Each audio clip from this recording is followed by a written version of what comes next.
ಶ್ರೀ ಗಣಪತಿ ಶಾರದಾ ಗುರುಭ್ಯೋ ನಮಃ. ಆಪದಾಮಪಹರ್ತಾರಂ ದಾತಾರಂ ಸರ್ವಸಂಪದಾಂ ಲೋಕಾಭಿರಾಮಂ ಶ್ರೀರಾಮಂ ಭೂಯೋ ಭೂಯೋ ನಮಾಮ್ಯಹಂ.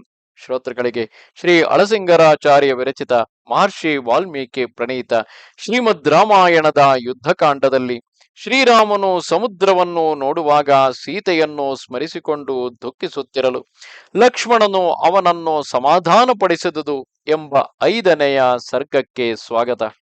ಆಮೇಲೆ ವಾನರ ಸೇನಾಪತಿಯಾದ ನೀಲನು ಆ ಸೇನೆಯೆಲ್ಲವನ್ನು ರಾಜನೀತಿ ಶಾಸ್ತ್ರ ಕ್ರಮದಿಂದ ಸಮುದ್ರದ ಉತ್ತರ ತೀರದಲ್ಲಿಳಿಸಿ ಆ ಸೇನೆಗೆ ಅಲ್ಲಲ್ಲಿ ತಕ್ಕ ರಕ್ಷಕರನ್ನು ನಿಯಮಿಸಿದನು. ಮೈಂದ ದ್ವಿವಿಧರೆಂಬ ವಾನರೋತ್ತಮರಿಬ್ಬರು ಆ ಸೇನೆಯ ಸುತ್ತಲೂ ಎಚ್ಚರಿಕೆಯಿಂದ ಕಾವಲಾಗಿ ಸುತ್ತುತ್ತಿದ್ದರು. ಹೀಗೆ ಸಮಸ್ತ ವಾನರ ಸೈನ್ಯವು ಆ ತೀರದಲ್ಲಿಳಿದ ಮೇಲೆ ರಾಮನು ತನ್ನ ಸಮೀಪದಲ್ಲಿದ್ದ ಲಕ್ಷ್ಮಣನನ್ನು ನೋಡಿ, ವತ್ಸ ಲಕ್ಷ್ಮಣ, ಲೋಕದಲ್ಲಿ ಯಾವ ಮನುಷ್ಯನಿಗಾದರೂ ಕಾಲವು ಕಳೆಯುತ್ತಾ ಬಂದ ಹಾಗೆಲ್ಲ ವ್ಯಸನವು ತಗ್ಗಿ ಹೋಗುವುದುಂಟು.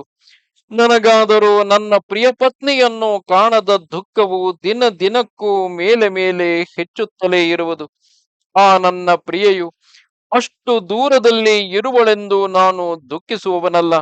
ಅವಳನ್ನು ರಾಕ್ಷಸರು ಕದ್ದೊಯ್ದಿರುವುದಕ್ಕೂ ನನಗೆ ದುಃಖವಿಲ್ಲ.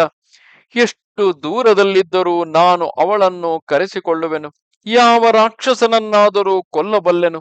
ಆದರೆ ಅವಳ ಯೌವನವೆಲ್ಲವೂ ಹೀಗೆ ವ್ಯರ್ಥವಾಗಿ ಕಳೆದು ಹೋಗುವುದೆಂಬ ಈ ಚಿಂತೆಯೊಂದೇ ನನ್ನನ್ನು ಬಹಳವಾಗಿ ಸಂಕಟಪಡಿಸುತ್ತಿರುವುದು ಎಂದು ಹೇಳುತ್ತಾ ವಿರಹ ದುಃಖದಿಂದ ಪರವಶನಾಗಿ ಸಮುದ್ರದ ಗಾಳಿಗೆದಿರಾಗಿ ನಿಂತು, ಎಲೆ ಗಾಳಿಯೇ, ನೀನಾದರೂ ಈಗ ನನ್ನ ಪ್ರಿಯೆಯಾದ ಸೀತೆ ಇರುವ ಕಡೆಯಿಂದ ಬೀಸು. ಅವಳನ್ನು ಸ್ಪರ್ಶಿಸಿ ನನ್ನನ್ನು ಸ್ಪರ್ಶಿಸು. ಬೇರೆ ವಿಧದಿಂದ ನನಗೆ ಅವಳ ಸ್ಪರ್ಶವು ದೊರಕದು. ಆಕೆಯು ತನ್ನ ಕಣ್ಣುಗಳಿಂದ ನೋಡುತ್ತಿರುವ ಚಂದ್ರನನ್ನು ಈಗ ನಾನು ನನ್ನ ಕಣ್ಣುಗಳಿಂದ ನೋಡುತ್ತಿರುವೆನಲ್ಲವೇ? ಈ ಮೂಲಕವಾಗಿ ನಮ್ಮಿಬ್ಬರಿಗೂ ದೃಷ್ಟಿ ಸಂಬಂಧವಾಗುತ್ತಿರುವುದು. ಅದರಂತೆಯೇ ಅವಳನ್ನು ಸ್ಪರ್ಶಿಸಿ ಬಂದ ನೀನು ನನ್ನನ್ನು ಸ್ಪರ್ಶಿಸಿದರೆ ನಮ್ಮಿಬ್ಬರಿಗೂ ನಿನ್ನ ಮೂಲಕವಾಗಿ ಗಾತ್ರ ಸ್ಪರ್ಶವು ಉಂಟಾಗುವುದು. ಸಮಸ್ತ ಭೋಗಗಳನ್ನು ತೊರೆದು ನನ್ನೊಡನೆ ಕಾಡಿಗೆ ಹೊರಟು ಬಂದು ಆ ನನ್ನ ಪ್ರಿಯೆಯು ರಾವಣನು ತನ್ನನ್ನು ಕದ್ದೊಯ್ಯುವಾಗ ತನ್ನ ಪಾತಿವೃತ್ಯಾಗ್ನಿಯಿಂದಲೇ ಅವನನ್ನು ದಹಿಸಬಲ್ಲವಳಾಗಿದ್ದರು ನನ್ನಲ್ಲಿ ಭಕ್ತಿಯಿಂದ ನನ್ನನ್ನೇ ಗತಿಯನ್ನಾಗಿ ನಂಬಿ ಹಾ ನಾಥ ಎಂದು ಮೊರೆಯಿಟ್ಟಳಲ್ಲವೇ? ಹಾ ದೀನ ಧ್ವನಿಯೇ, ಈಗಲೂ ನನ್ನ ಹೃದಯದಲ್ಲಿ ನಾಟಿ ವಿಷವನ್ನು ಕುಡಿದಂತೆ ನನ್ನ ಸರ್ವಾವಯವಗಳನ್ನು ದಹಿಸುತ್ತಿರುವುದು. ಆಕೆಯ ವಿರಹವೆಂಬ ಕಟ್ಟಿಗೆಯಿಂದಲೂ ಆಕೆಯ ಚಿಂತೆ ಎಂಬ ಜ್ವಾಲೆಯಿಂದಲೂ ಕೂಡಿದ ಕಾಮಾಗ್ನಿಯು ಹಗಲು ರಾತ್ರಿಯು ನನ್ನ ದೇಹವನ್ನು ಬಹಳವಾಗಿ ದಹಿಸುತ್ತಿರುವುದು. ವತ್ಸ ಲಕ್ಷ್ಮಣ, ಈ ನನ್ನ ತಾಪವನ್ನು ತಗ್ಗಿಸುವುದಕ್ಕೆ ಬೇರೆ ಉಪಾಯವೇ ಇಲ್ಲ. ನಿನ್ನನ್ನು ನೋಡುತ್ತಿದ್ದ ಹಾಗೆಲ್ಲ ನನಗೆ ಆ ಸೀತೆಯ ಸ್ಮರಣ ಉಂಟಾಗುವುದು. ಆದುದರಿಂದ ಈಗ ನಾನು ನಿನ್ನನ್ನು ಬಿಟ್ಟು ಈ ಸಮುದ್ರ ಜಲದಲ್ಲಿ ಮುಳುಗಿ ಮಲಗಿ ಬಿಡುವೆನು. ಹೀಗೆ ಎಡಬಿಡದೆ ನನ್ನನ್ನು ದಹಿಸುತ್ತಿರುವ ಕಾಮಾಗ್ನಿಯು ನೀರಿನಲ್ಲಿ ಮಲಗುವುದರಿಂದಲಾದರೂ ಸ್ವಲ್ಪವಾಗಿ ಶಾಂತವಾಗಬಹುದು. ಹೇಗಾದರೂ ಆಗಲಿ, ಮುಖ್ಯವಾಗಿ ಸೀತೆಯು ಇನ್ನೂ ಬದುಕಿರುವ ಸಂಗತಿಯನ್ನು ಕೇಳಿದೆನು.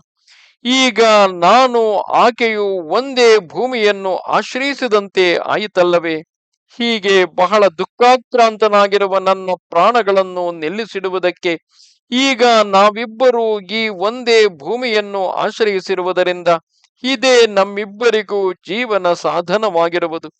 ಚೆನ್ನಾಗಿ ಜಲ ಸಮೃದ್ಧಿಯುಳ್ಳ ಗದ್ದೆಯ ಸಮೀಪದಲ್ಲಿ ಇರುವುದರಿಂದ ನೀರಿಲ್ಲದ ಗದ್ದೆಗೂ ತೇವವೇರುವಂತೆ ಆ ನನ್ನ ಪ್ರಿಯೆಯು ಬದುಕಿ ಇರುವಳೆಂಬ ಸುದ್ದಿಯನ್ನು ಕೇಳಿಯೇ ನಾನು ಈಗ ಬದುಕಿರುವೆನು.